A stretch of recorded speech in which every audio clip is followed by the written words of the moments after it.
I also hear the criticism, perhaps from some on the right, who would say, wait a second. You all criticize George W. Bush for nation building. Well, what is this? What will this be? How is this not de facto nation building? And to that you would say? There's one deal no president's ever been able to make: peace in the Middle East. Is taking over Gaza the solution? We don't know. Do the Palestinians want this? We'll have to send Johnny to Gaza to find out.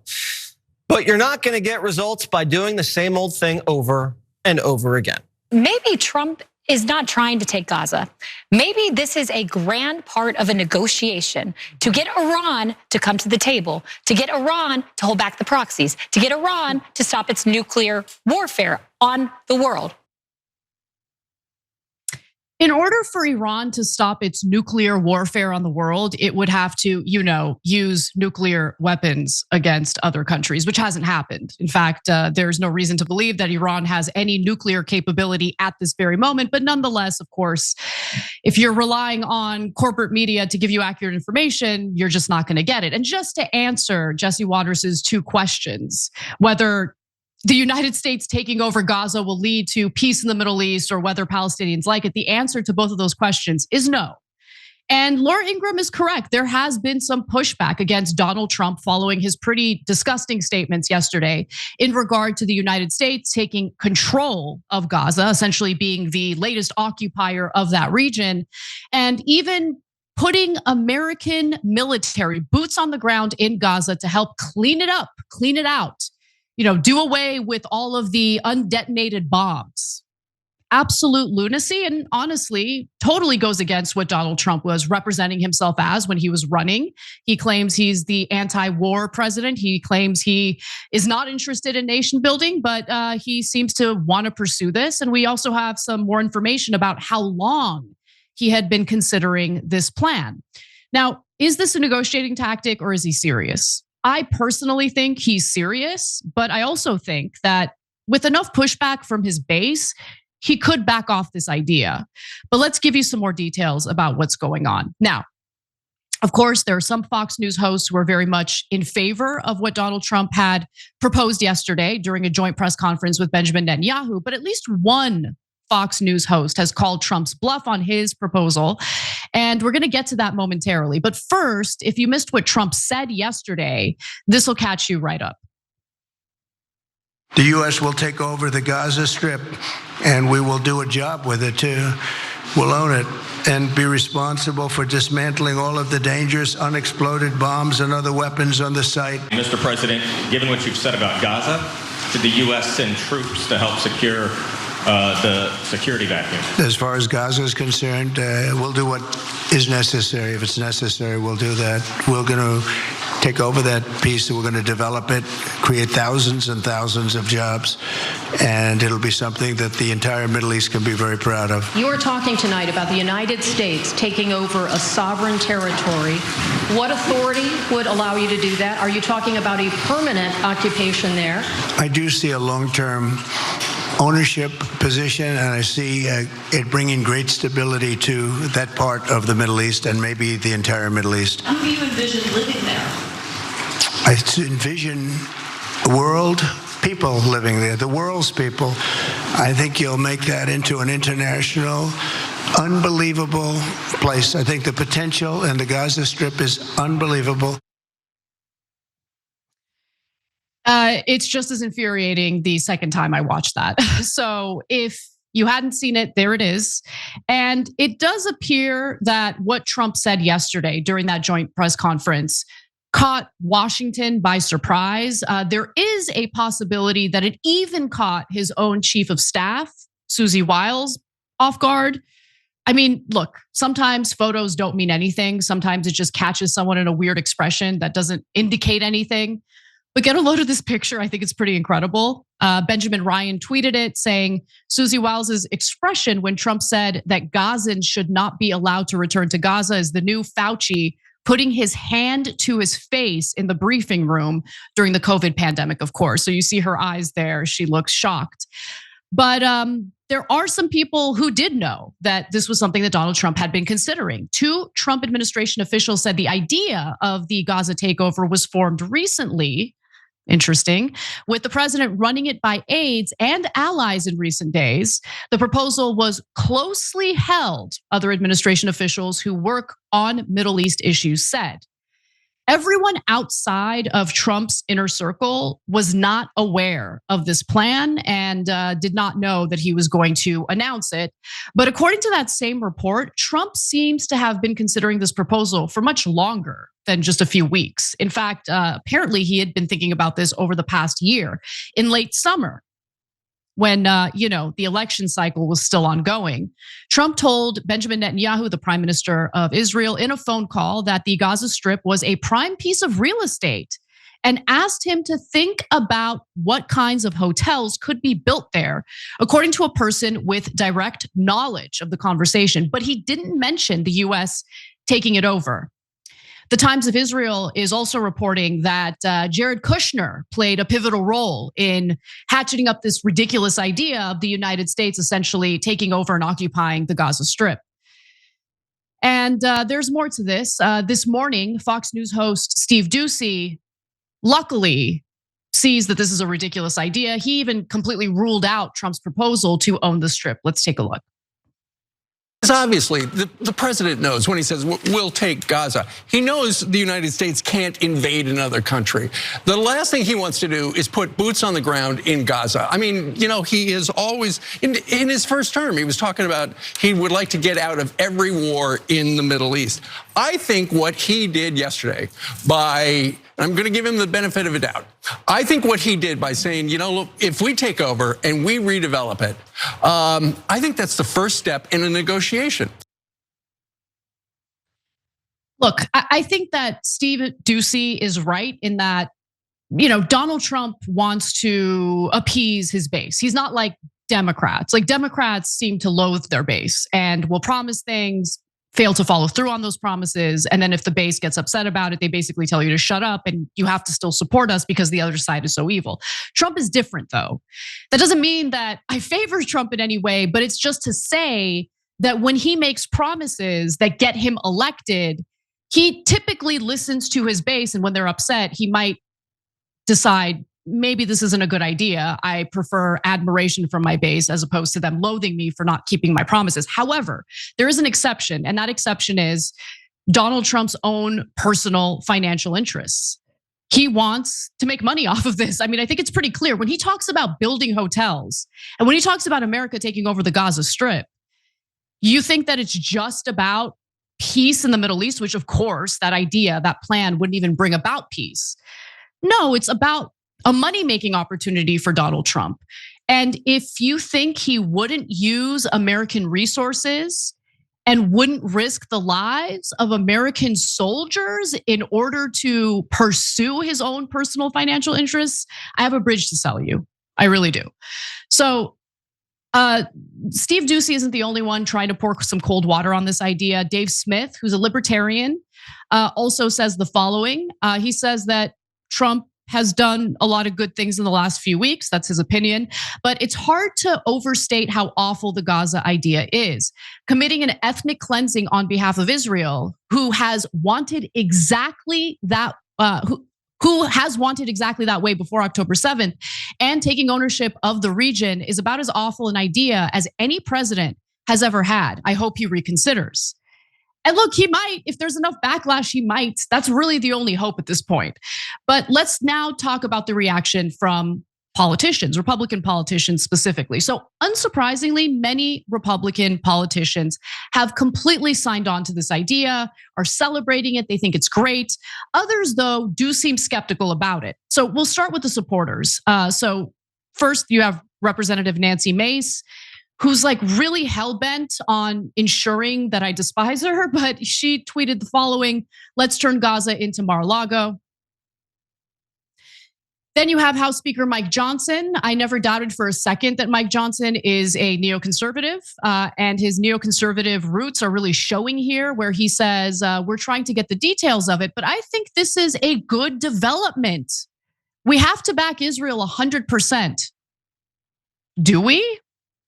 Is that just a given? We just have to back Israel 100%, regardless of what they want us to do, how they want us to be involved? If we take the Israel lobby out of the equation, would Mike Johnson still feel the same way that the United States, the American people, our tax resources has to back Israel 100%? I don't know. Something tells me that he might change his mind depending on, campaign finance laws and rooting out some of the influences that push our lawmakers to value the best interests of the Israeli government over the best interests of the American people. But I have more. Now, unsurprisingly, Democratic Senator John Fetterman also got behind the proposal as well. He even took it further. Fetterman called President Trump's remarks provocative, but said that he would support a potential American occupation of the Gaza Strip, adding that Palestinians for years have, and then he regurgitated Israeli government talking points and propaganda, refused or have been unwilling to deliver a government that provided security and economic development for themselves. I mean, I'm sure someone like Benjamin Netanyahu had nothing to do with that, right? Benjamin Netanyahu seeking to undermine the Palestinian Authority helped to funnel money to Hamas. But I'm sure Fetterman would never bring that up. Populist Republican Senator Josh Hawley, though, seemed a little on the fence. Here's what he said. I don't know that I think it's the best use of the United States' resources to spend a bunch of money in Gaza. I think maybe I'd prefer to be spent in the US first, but let's see what happens. So he's kind of attacking it from a America First perspective, which honestly for Josh Hawley, I think is very smart to do because that is the angle that seems to be most persuasive with Republican voters. And in a pretty shocking turn of events, Senator Lindsey Graham, who never met a foreign war that he didn't love, publicly advised against Trump's suggestion that US troops could be sent into Gaza. Here's what he wrote on X. In 1983, 241 US service members were killed by Iranian-backed suicide bombers at the Marine Corps barracks in Beirut, Lebanon. Ronald Reagan stationed these Marines, sailors, and soldiers in Lebanon as part of a plan to stop warring factions in the region. As much as I admire Ronald Reagan, this was one of his worst decisions. I fear putting American troops on the ground now in the midst of a raging Middle East will yield the same results as it did in 1983. I can't believe I'm saying this, but maybe for the first time, Lindsey Graham is right. I think it's a really bad idea to risk the lives of American soldiers by sending them into Gaza to clean it up, by the way, to deal with the bombs that haven't blown up yet.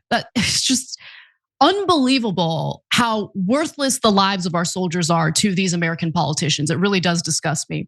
Now, Senator Graham might want to reserve some of those American bodies for a possible war with Iran, which is what Graham has been egging on for years now. But let's go to Senator Rand Paul, who was much more direct in his framing. He said that the pursuit for peace should be that of the Israelis and the Palestinians. I thought we voted for America first. We have no business contemplating yet another occupation to doom our treasure and spill our soldiers' blood. So look, only time will tell what will happen next. But I will say this.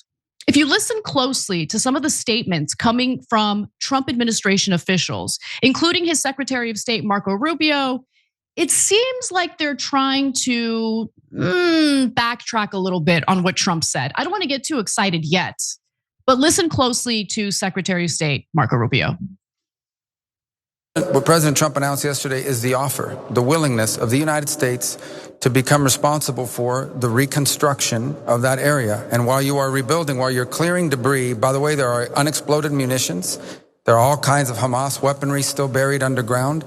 For people to be able to live in a place safely, all of that has to be removed. It's an enormous undertaking. And the only thing President Trump has done very generously, in my view, is offer the United States willingness to step in, clear the debris, clean the place up from all the destruction that's on the ground, clean it up of all these unexploded munitions. And in the meantime, the people living there will not be able, the people who call that home will not be able to live there while you have crews coming in and removing debris, while you have munitions being removed, etc. So what he's very generously has offered is the ability of the United States to go in and help with debris removal, help with munitions removal, help with reconstruction, the rebuilding of homes and businesses and things of this nature, so that then people can move back in. But in the meantime, they'll have to live somewhere. It was not meant as a hostile move. It was meant as I think, a very generous move. Trump said that the United States would own Gaza. How is that not a hostile move? Come on. Come on, Marco. I know you're trying to clean up Trump's mess here, but come on. But what was even more fascinating was the statements coming from White House Press Secretary Caroline Leavitt. So let's take a listen to what she had to say today. It's been made very clear to the president that the United States needs to be involved in this rebuilding effort to ensure stability in the region for all people. But that does not mean boots on the ground in Gaza. It does not mean American taxpayers will be funding this effort. It means Donald Trump, who is the best deal maker on the planet, is going to strike a deal with our partners in the region. Because he did not rule out American troops in Gaza last night. Are you doing that now? I am saying that the president has not committed to that just yet. Okay, let's get that Trump press conference video ready again, okay? Because I want to listen to it one more time, but before we do, okay, that's A2. Before we do, the idea that the United States taxpayers are not going to be bankrolling the cleanup effort in Gaza and the reconstruction of Gaza is laughable.